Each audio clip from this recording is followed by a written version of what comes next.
what is happening, my friends? So, each within each. Each within each. So we have the sun is what we're talking about now. That is the fiery, that is the action of creation, right? So sun under the Aries is going to be variable fortunes, the attraction of elevation, and the alteration of elevation as well. So it's if you're doing something good, it can help, but if you do something bad, it will suck a lot. So we got to try to make it not suck when you use the Sun of Aries, right? The Sun of Taurus is contests, lawsuits, uh, dissipation of means of licentiousness. So by means of not acting properly. The Sun of Gemini is for mediocre fortunes, limited minds, loss of uh, favor. It's good for studying math and science, though. So again, you're two minds. It's with the sun, it's one energy. With Gemini, it can go a couple of different ways. So it's the refinement of which direction are you going to get it to go in, and by what direction are you going to line that energy up, so that way you have a better application of it. All right.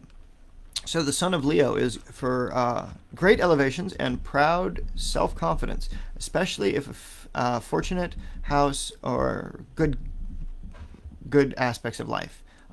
You will be troubled by some illnesses. So the Sun of Leo, it is the fire of fire aspect of what it is we're talking about. So again, you want it to be good. You want it to be proper. You want it to be moving in the direction that you find to be your best good, right? Like, it's not about good and evil in the everybody sense. This is a personal, this is good for me or this is bad for me. And the good aspects of it are going to be really, really good. The bad aspects are going to be really, really bad, and I'm going to get fucked up because I did something wrong. It's like that is what happens. So as you go through these things, as you conjure up these gates and the spirits and the spells and all that shit that comes from the Sun of Leo, you are getting some of these better aspects. But like a lion, it very much you could either pet it and it's good kitty, or you can pet it and it's bad kitty and you lose an arm and you're getting mauled and you get ripped to shreds. So be careful when you're doing Sun of Leo stuff. Virgo is a high degree of intelligence, difficulty or in enterprises or weaknesses. So while you're acting in accordance with the state of Virgo, which is ruled for the mind, this aspect of the sun is like, let's go full force with this. Let's behave in a way that is just smart, but it is not nuanced. It's overt. So that would be what you can conjure when you bring in the sun of Virgo, or Virgo under its solar state. For Libra in this way, the sun is in adversity. The special success from enlightening. The way that one works is it's the sun in adversity. So yeah, it's so the way that the way that the notes that I've got are, it's like the sun. So say for example, there's a prince and a king, right? Without favor from the king, the prince is going to die, right? That would be how that balances out. So it's the scales of Libra, but it's a little too much not good, and you have to have intervention to make it better. So by doing that, you can actually balance the scales for somebody. So that's when you have to be kind of careful on what you do, how you do it, and why. But balancing out the scales is an important part of what you do, and why you do it, and how you do it, and all the things for doing it, right? Scorpio is the repetition and celebrity, is sympathy and favor. So if you've got favor that you need to bring in, Scorpio of the sun can help you do that. Right? Sagittarius in this case is elevations, but abusive fortune. So it is that abusive fortune which leads to problems down the line. So if you've got somebody who's abusing their wealth or using their authority to punish others, to abuse others, think about it like Trump. He's in a position of abuse. That is not good fortune. That is very, very, very bad. So I'm not trying to get political, but fuck it. That's what's important, is we keep balance to all of these things.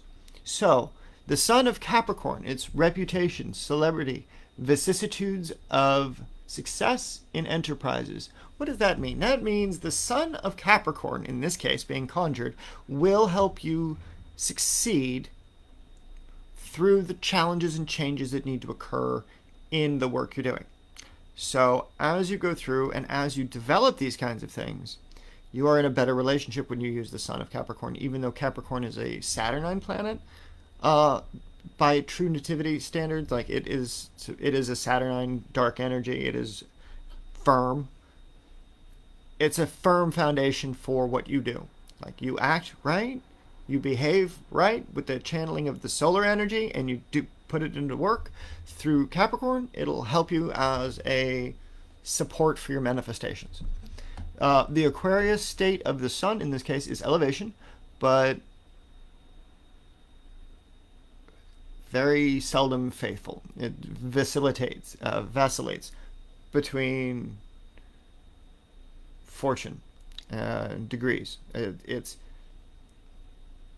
minimizing the downfall. So think about Aquarius as a water sign, right?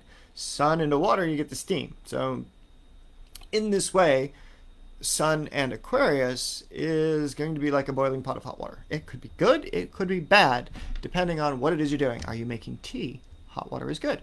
Are you sticking your hand in it? That's bad. Right? We don't do that. So, depending on how you channel the sun, if you're channeling the sun of Aquarius in its yang state for Aquarius with the yin state of the sun, you're warming the Aquarian nature. Whereas if you're using yang ingredients for the sun with yin ingredients of Aquarius, you're making steam. You're changing something. You're going to transform something. You're going to rewrite that situation. So, we'll conclude that part with Pisces. Pisces in the sun is generally arrogant, tyrannical, and what desires in subside in everyone. Like what will stop at nothing to accomplish its designs.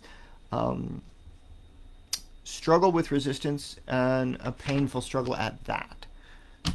So since we've already covered the other planets, the ones that are left are Sun of Venus is great fortune, sometimes secretive, sometimes celebrity.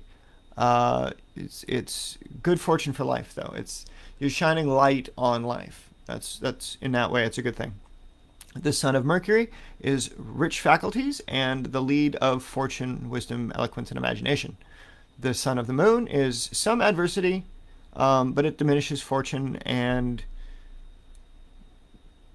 provides useful temporary friendships, changing the fortune and alternating back and forth between good and ill will, and resulting in the trouble of spirit in a difficult time. So what does that mean? Big fancy words saying, if you're unstable, stay clear.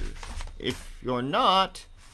So, like, the sun and the moon together would be like the eclipse magic. Like, we just had a crazy one that happened, like, earlier this last week.